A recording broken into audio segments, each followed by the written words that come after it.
Earth, a unique planet, restless and dynamic. Continents shift and clash. Volcanoes erupt. Glaciers grow and recede. Titanic forces that are constantly at work, leaving a trail of geological mysteries behind. This episode explores the incredible journey of one of the most indestructible and valuable metals on the planet, gold.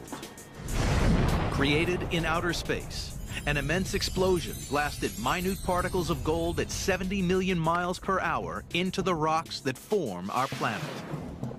How tiny pieces of scattered gold accumulate to form massive deposits is one of Earth's great mysteries.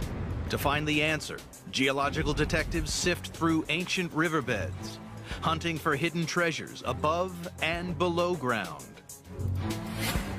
and investigating alien natural wonders, finding clues that will ultimately reveal how the Earth was made.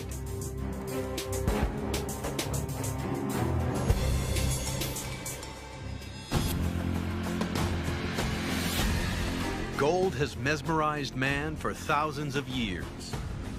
The oldest known precious metal, it plays a powerful role in almost every culture on Earth. Since humans have been on this planet, gold has been prized. It is such a unique mineral. It is beautiful.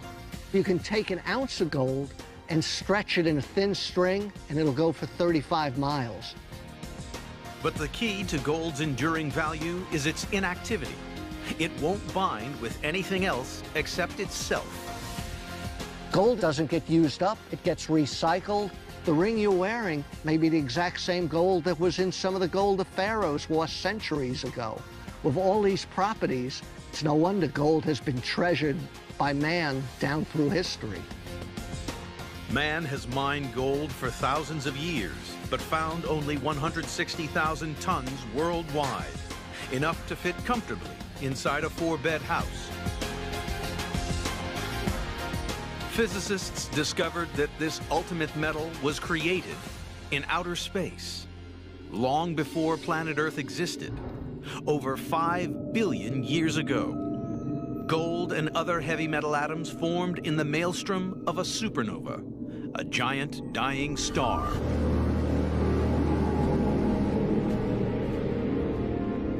As it exploded, shockwaves blasted minute gold particles across the universe at 70 million miles per hour, scattering them far and wide throughout the early solar system. As this cloud of rubble compacted together, the gold became trapped inside the rocks of the newly forming planet Earth.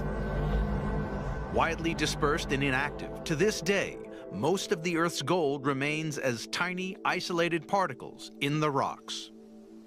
It's ironic, but gold is around us everywhere. It's in the soil in our backyards. It's in these rocks here in the riverbeds. But the problem is, it's in very small amounts. In these rocks, the gold may be at 1 part per billion.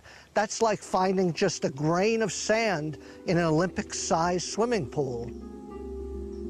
Unusually large stashes of gold are concentrated in a handful of very special places around the world. The largest in southern Australia, China, South Africa, Peru, and the western United States. It is the geologist's job to find out where and why the Earth accumulates gold in large enough quantities to mine. The first pioneers of gold geology were not scientists, but gold-hungry prospectors who scrutinized the rocks. Their story began over 150 years ago by accident. In 1848, in the small Californian town of Coloma, along the American River, James Marshall was digging a trench for a water wheel to power his lumber mill when he made an extraordinary discovery. He was digging it down during the day and then using water at night to flush out the sand and gravel. And he looked, and there on the bedrock were a couple of gold nuggets. Rumors of California's river gold spread like wildfire. By 1849, over 90,000 people from around the world descended on the state. Nicknamed the 49ers, these early investigators searched the streams in a bid to find their fortune. Their first challenge was to figure out where gold accumulates in the river, and they quickly discovered that gold wasn't just strewn anywhere along its course. A clue to where the gold would be concentrated is black sand in areas like this. You take a sample and pan it out. The 49ers soon learned if they found heavy black sand in their pan, they were on to a winner. The process of panning is a simple one. You're really trying to separate light materials from heavy material. In this sluggish water, the heavy particles sink to the bottom of the pan. And you repeat the process of washing away light materials and then concentrating the heavies on the bottom until you get down to just the black sand and hopefully some nice gold. Even a small nugget like that. In the same way, rivers and streams separate the heavy particles from the light. The gold and black sand are flushed downstream, but as they hit the sluggish water on the inner bends, they drop out of the flow. And it's here, in the sandbanks on the inside bends of the river, that the 49ers discovered an absolute fortune. In total, over 20 million ounces of river gold were discovered in the waterways of California. But when they investigated the valley sides, above the river, the 49ers discovered an even bigger stash of gold. And they wondered, what was the deal with these gold deposits that were up and away from the water? They took a close look at them, and they could see that these boulders were round and smooth. These rounded boulders are identical to those found in the rivers nearby. And the reason is because it's an ancient riverbed. It's been left high and dry by the flow of the river. The river cuts downward and leaves these deposits behind. The miners continued to explore, and they found some just above the river like this, but they found others tens and even hundreds, even 1,000 feet above the modern stream. Using powerful water jets, the 49ers blasted and flushed out a further 50 million ounces of ancient river gold from California's hills, which still bear the scars over 150 years later. Similar river gold deposits have formed all over the world, including the greatest treasure trove ever found, Witwatersrand in South Africa. Its discovery in 1886 caused another massive gold rush. But this river gold is not found on the surface. Miners must descend over 2 miles down the deepest mine shaft on Earth.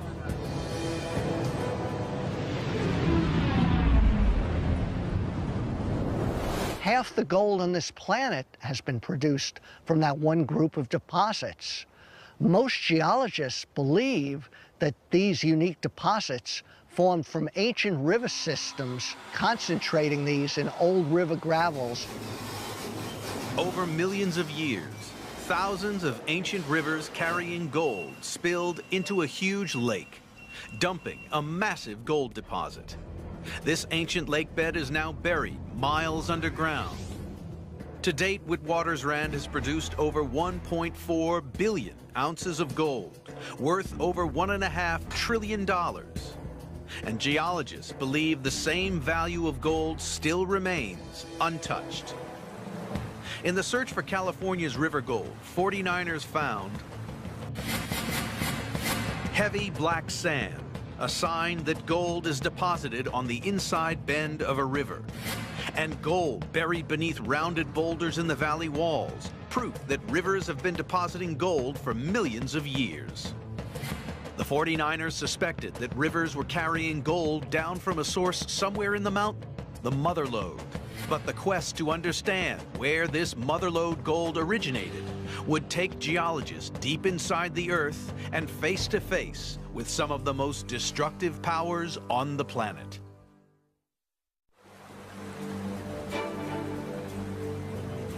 In the 19th century, the 49ers plucked 70 million ounces of river gold from California's streams and ancient riverbeds, valued at more than $80 billion. But this easy gold didn't last. The race was on to find the source of the river gold, the motherlode, and they set off into the mountains to investigate. And this is what the old-timers were really looking for: a big wide vein of quartz filled with gold. It runs literally for miles through the countryside. They were able to mine millions of ounces of gold from sources just like this. With the discovery of motherlode gold, prospecting changed from a solo quest to big business. Hundreds of mines sprung up all over California, employing thousands of men. Discovering what geological force had concentrated gold in California's mountains was a puzzle that would bamboozle scientists for decades. In 1853, the Allegheny mine opened in Sierra County, California. Today, it's over 3,300 feet deep, with over 40 miles of tunnels, all leading to one special slice of rock in the mountain. Here I am in the middle of the motherlode vein. It must be about 40 feet thick, and it goes down half a mile into the earth. This is the gold-bearing quartz vein that the miners were seeking. Quartz forms from a liquid, and as it solidifies, it somehow traps lumps of gold inside it. It is loaded with gold. If we break these quartz veins open, though, we can see perhaps small amounts of gold within the quartz.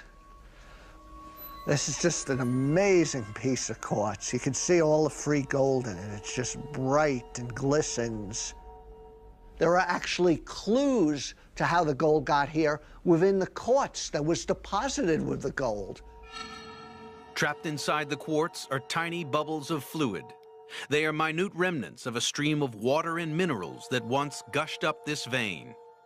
Analysis of these fluid bubbles has revealed the extreme conditions that created the gold seam. That gold was deposited at 600 degrees Fahrenheit. It was a very, very hot fluid that brought the gold and the quartz to this location and deposited the vein. But it was a mystery. What was the driving force creating all this hot fluid which carried the gold? In an old quarry nearby lies a clue. The gold-bearing quartz vein, here stained brown, is flanked by strange beds of altered rock.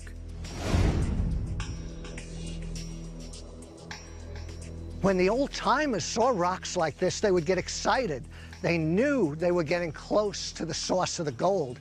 They would see these rocks had changed their color, and then they would get to the big motherlode quartz vein, the source of most of the gold ore.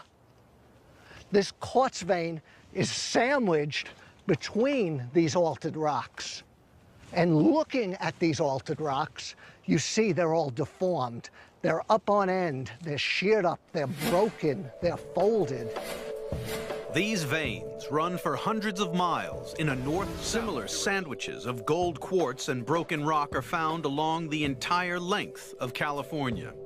And strangely, they all run parallel to the coast. Whatever immense force shattered these rocks must also have created the hot fluid which carried and concentrated the gold. But what was it? Geologists finally solved the mystery in the 1950s, when the revolutionary theory of plate tectonics shed light upon how California and its mountains were made. They discovered that beneath the Pacific Ocean, a giant plate of the Earth's crust moved eastwards. It plowed into the American continent, crumpling huge slabs of the seafloor as it went. If this big rock is ancient North America, over the last 300 million years, We had a spreading ocean floor push the ocean and sediments on top of the ocean against North America and stack these pieces of ocean floor and sediments on ocean floor up on end against Western North America. California was pushed above the waves. A mountainous mass of crushed, crumpled, and upended rocks, separated by huge cracks running deep into the crust, creating a landscape compiled of giant slabs stacked parallel to the coast. This immense mountain building process also had the power to create a piping hot fluid. Buried rocks were squashed under unbearable pressure. They superheated, and a 600-degree fluid was squeezed from them. Like water running in a river, this piping hot fluid had the ability to concentrate the scattered gold. As it washed through the rock, it leached out minute particles of gold, creating a mineral-rich soup. It poured into the giant cracks which pipelined it to the surface. As the fluid cooled, the gold coagulated and the quartz crystallized, forming a solid, gold-bearing quartz vein. In total, 35 million ounces of this mountain gold were blasted out of California, one of the most profitable gold mining areas of its time. Wherever you have oceanic plates colliding with the edge of a continent, you're always going to create fluid, you're always going to move those trace amounts of gold, and that will get focused into major faults to form large load gold deposits. They're part of the mountain building process. Similar gold-bearing quartz veins lie beneath the coastal mountains all around the Pacific Rim, where the ocean floor has crumpled under gigantic Earth forces. Scientists investigating how California's mountain gold formed have found ancient fluid bubbles, proof that a hot liquid deposited the quartz and gold. Parallel beds of broken, altered rock, evidence that the gold-rich fluid was squeezed from rocks as mountains formed. By the 1880s, only 30 years after the first gold strike, California's mountain gold became increasingly difficult to find. By then, gold hunters in neighboring Nevada had stumbled upon an entirely different type of gold deposit. But it was the sort of deposit that could drive men to murder. In the 19th century, 49ers found 70 million ounces of river gold. Then they began to ransack the mother lode, blasting out over 35 million ounces of mountain gold, squeezed from the rocks as California formed. For many years, scientists believed that only the colossal forces that created mountains had the power to concentrate gold scattered throughout the rocks. But gold strikes made in neighboring Nevada were to shatter this theory. Massive gold veins were found in the sagebrush hills of the desert. A tidal wave of gold hunters left California, heading east. The almost uncharted, desolate state of Nevada began to light up with life as gold strikes were made across the high desert. This was the gunslinging Wild West. And the rough mining town of Bodie had one of the toughest reputations. It's hard to imagine. More than 8,500 people up along this stretch here. Lawlessness, lots of fights breaking out. Lots of saloons, opium dens, and brothels. It was said that a man a day was killed in Bodie. And some historians believe the fickle geology of these gold deposits may have played a part in this murder rate. Here, the veins were much more segmented and broken up. So while one miner might be mining along on the vein, another miner might not be, which would lead to animosity and tension and the occasional fight. Geologists realized that unlike California's gold seams, which ran parallel to the coast, Nevada's were scattered randomly across the desert. the hunt was on to understand why Nevada's gold veins were so chaotic.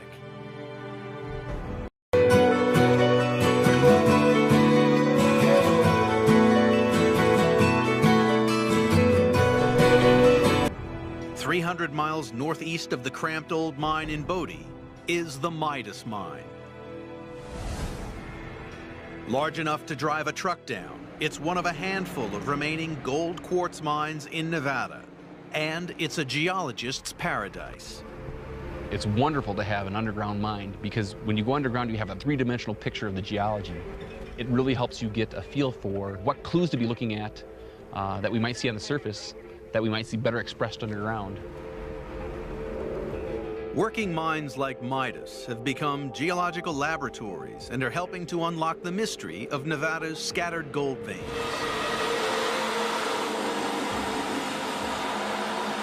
Every day, the miners drill the face and pack it with explosives, exposing new networks of quartz veins.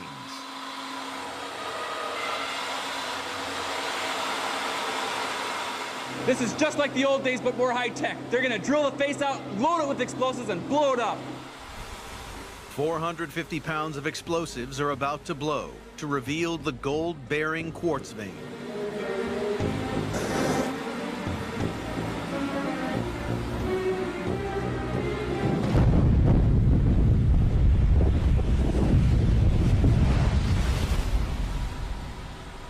That was great, and to think it's so much safer than what the old-timers had to go through.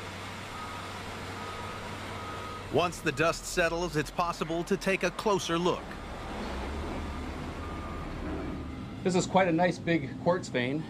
If I compare these quartz veins to the veins that I've seen in California, they're substantially different.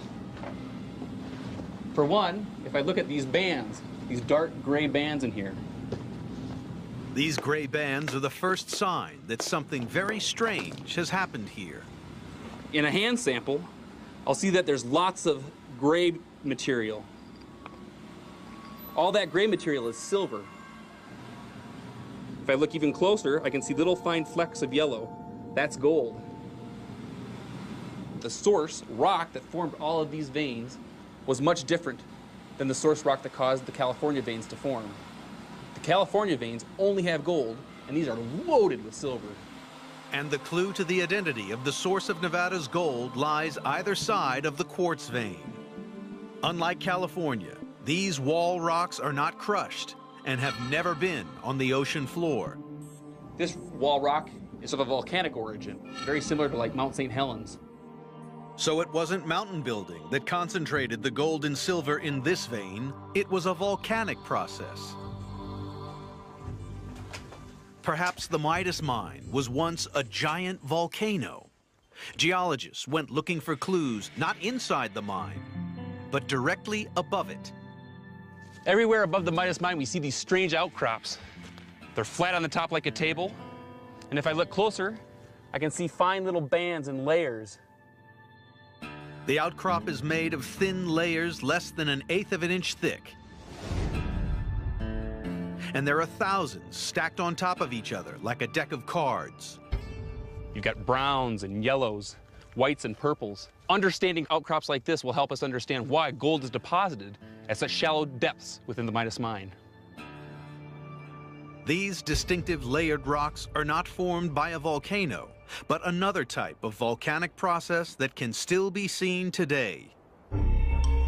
In Gerlach, northwest Nevada. In the middle of the dry, black rock desert, they found a mysterious oasis. And rising out of the landscape, a spectacular, multicolored hot spring, one of over 300 in Nevada. This bizarre geological wonder began to form just 45 years ago. Volcanic processes beneath the earth heat the groundwater.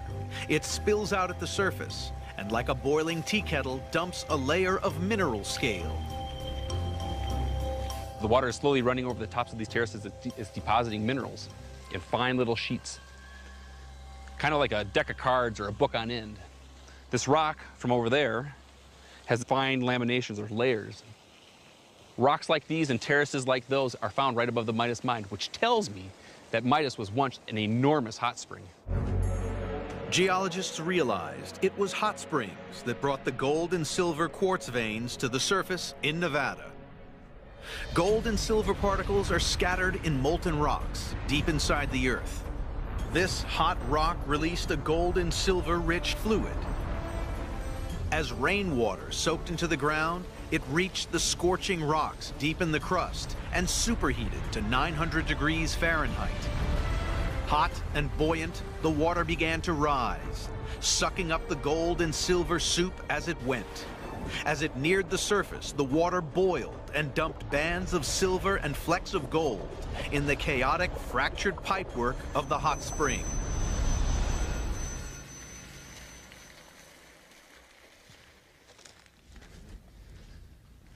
Imagine this landscape 15 million years ago. Volcanoes as far as the eye could see, hot springs dotting the landscape here and there.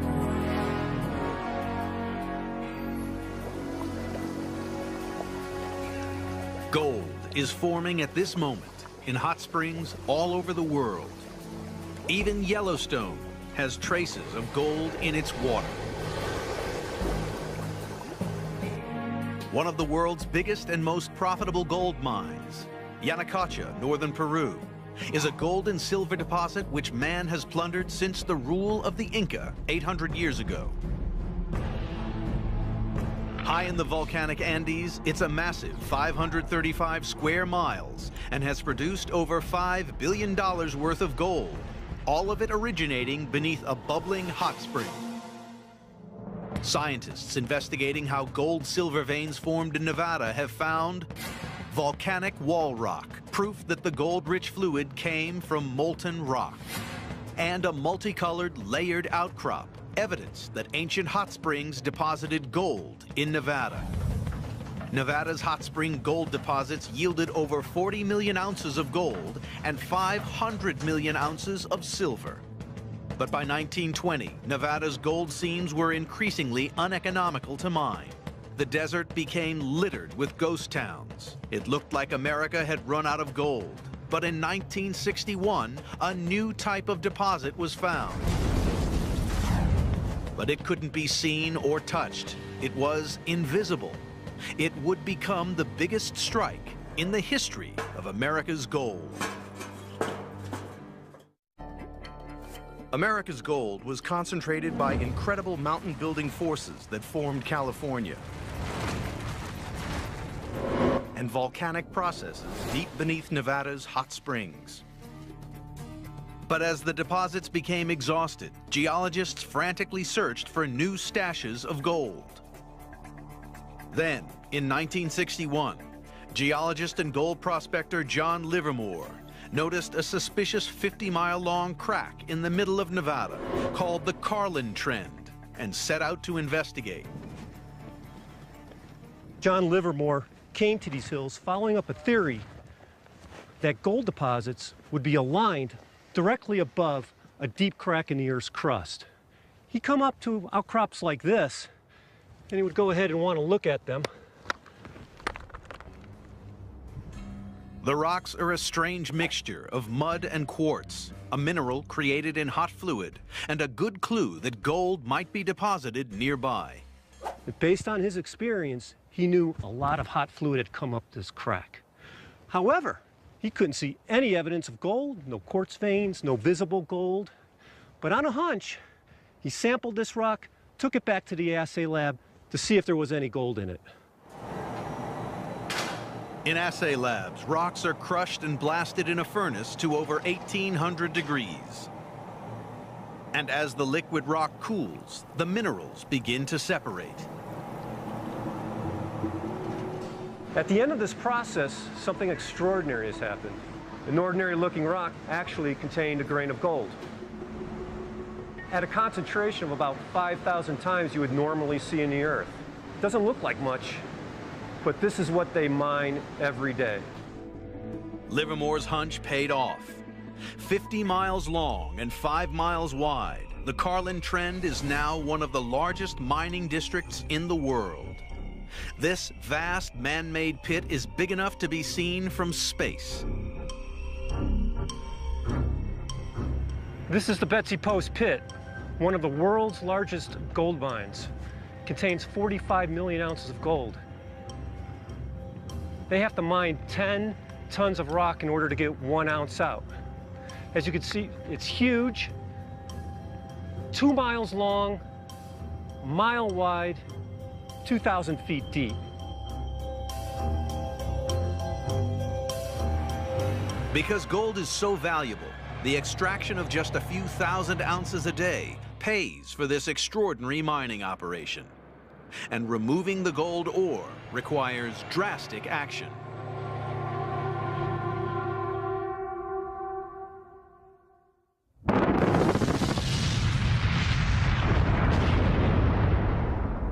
Wow. That's what 400,000 pounds of explosives looks like. Giant diggers work 24 hours a day, excavating over 90 million tons of rock a year, enough to cover Central Park in 55 feet of rubble. But within this raw gold ore, not a speck of gold has ever been seen with the naked eye. The mystery is, where's the gold? You can't see it. The rocks look really ordinary.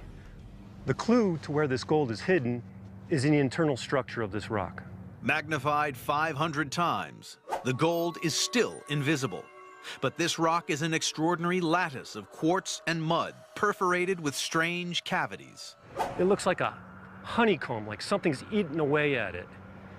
Clearly, some strange geologic process has concentrated and hidden the gold in the rock. Scientists realized if they were going to solve the puzzle of how gold came to be hiding in these rocks, first they would have to understand where the rocks came from. A clue was found in the 19th century by cattle rancher Absalom Lehman in the eastern reaches of Nevada.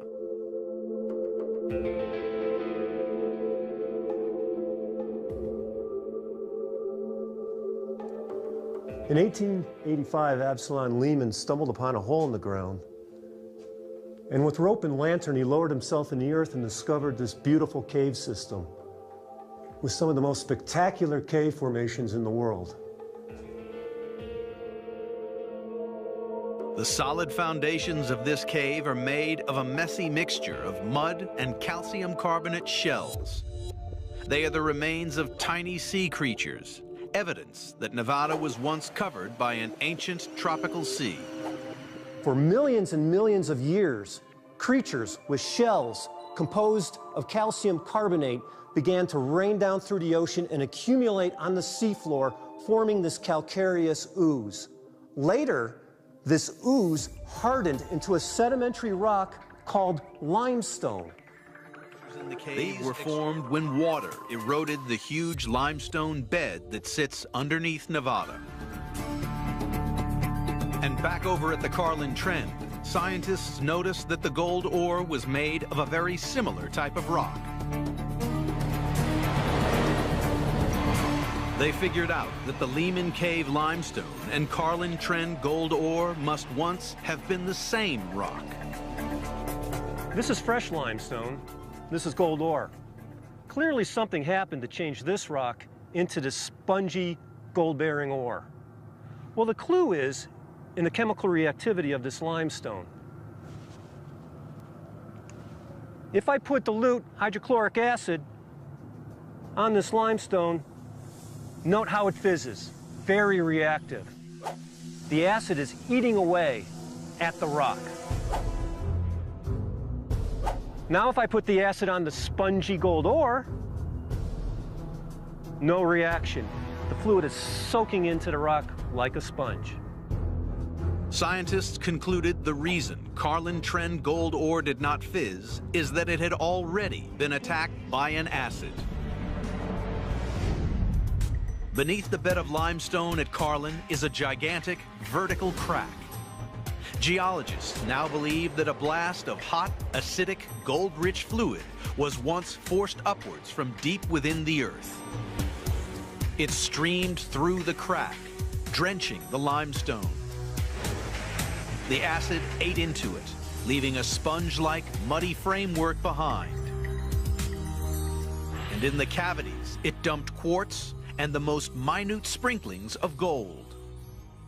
It's only been very recently that scientists have been able to use even more sophisticated imaging equipment, microscopy, to image down to the scale of individual atoms. Magnified 100,000 times. Tiny specks of sub-microscopic gold can be seen embedded in the rock. Zooming in further, a staggering 4 million times, the gold particle is finally revealed. This fleck of gold is only 5 nanometers in diameter, 1/1,000,000th the size of a pinhead, and each tiny white dot is an individual gold atom.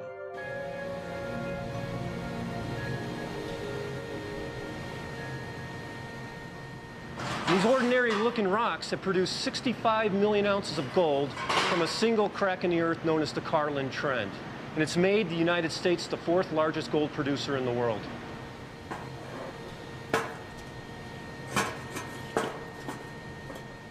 Scientists investigating how Nevada's gold ore formed have found a sponge-like rock structure, suggesting that something ate away at the limestone. And gold ore not reacting with acid, evidence that an acidic fluid had already attacked the limestone, showering it with minute particles of gold. Similar Carlin-type deposits have since been discovered, yielding a further 35 million ounces of gold. Yet these discoveries may only be the tip of the iceberg. Geologists are now using state-of-the-art equipment, hoping to unlock millions of ounces of American gold trapped deep beneath the Nevada desert. Throughout world history, over 5 billion ounces of gold have been recovered by man. And almost 1/10 of this has been found in California and Nevada, adding up to a staggering $280 billion worth of bounty. How much remains is anyone's guess. There's no reason not to assume as much gold exists as has been mined in the past. But geologists, prospectors, explorationists have found the easy gold. In the past, prospectors and geologists homed in on this easy gold by following geological clues exposed on the surface. But vast areas of Nevada are covered in a deep layer of mud and gravel that has been eroded from the surrounding mountains. Geologists believe hoards of gold still lie concealed beneath this layer of gravel, unseen by anyone for millions of years. Finding all this buried gold in an area covering 110,000 square miles is no easy task. But one man has the ability to see under the ground using pioneering technology.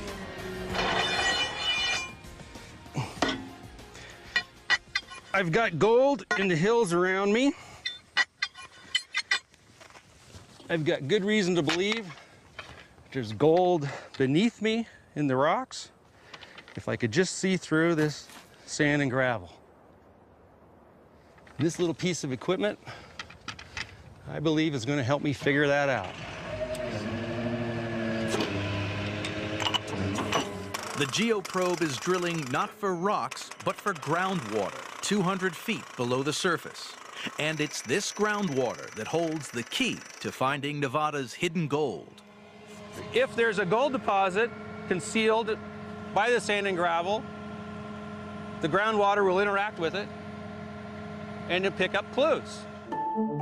Traces of metals associated with gold seep into the groundwater, clues that will lead Hodges to the secret location of the gold deposit deep below the surface. Imagine an iron bar rusting in a bucket of water. The trace metals are going to come out of that rusted iron bar, are going to be disseminated in the groundwater, and you would be able to sample that groundwater and tell that there was an iron bar somewhere nearby. Just as we're going to be able to sample this groundwater and know that there's a gold deposit somewhere nearby. So in a sense, it's like the deposit of gold is creating a scent. If Hodges can latch on to a whiff of this scent, he can track it back to find the gold. Once the drill is deep enough, Hodges pumps out the groundwater.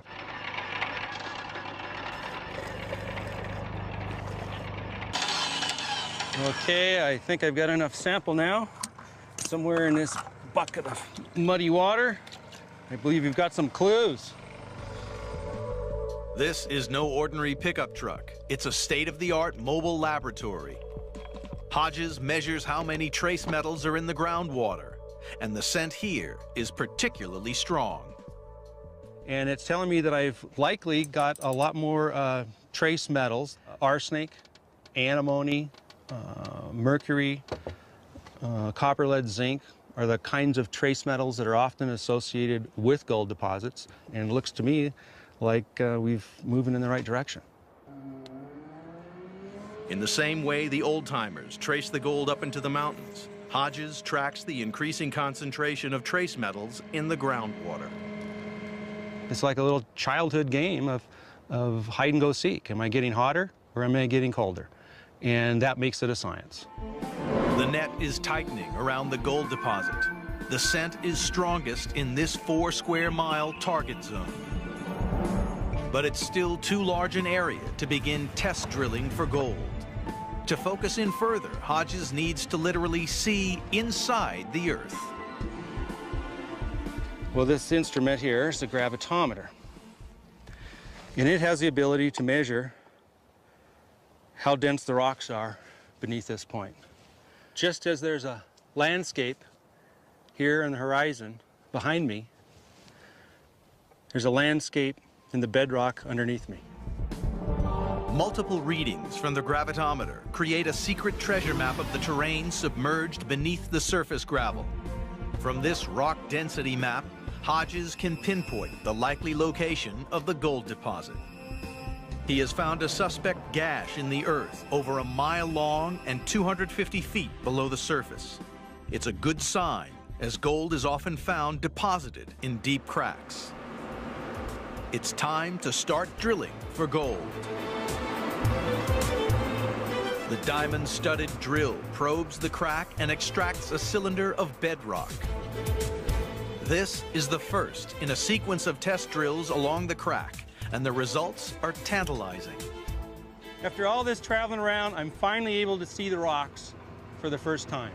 These rocks have been out of view for millions of years, and to me, it's one of the most exciting things about this line of work. I get to look at these rocks before anybody else has ever seen them, and I can compare them with the rocks that I've seen elsewhere in the mountains. In this piece of core, I've seen several different kinds of fragments of rocks. Some of them are quartz. Quartz, we know, is good for gold. Hodges could be on the verge of a massive gold strike, adding to his tally of 30 million ounces discovered so far. Reaching down into the earth, pulling out a sample that says there's gold in it, and realizing that you've done it. And in a sense, it connects you with those old timers, the same spirit of the Old West. It's exciting. It's pioneering geologists like Hodges who will find what's left of America's gold. Scientists and prospectors investigating how gold is concentrated around the world have found gold in heavy black sands, evidence that rivers concentrate gold on the inside bends. Parallel beds of broken, altered rock, proof that gold-rich fluid was squeezed from California's mountains. Multicolored, layered outcrops show that ancient hot springs deposited gold quartz veins in Nevada. And spongy gold ore, evidence that an acid dumped minute sprinklings of gold in the rock. The Earth does not relinquish her gold treasure easily. Man's irresistible urge to find gold is the driving force which helped pioneer the science of geology. Investigating how gold is concentrated across the world is not just a story of metal and mining. It's an epic tale that has revealed how the Earth is dynamically changing to this day, and over billions of years of the planet's history, living proof that the Earth is never at rest.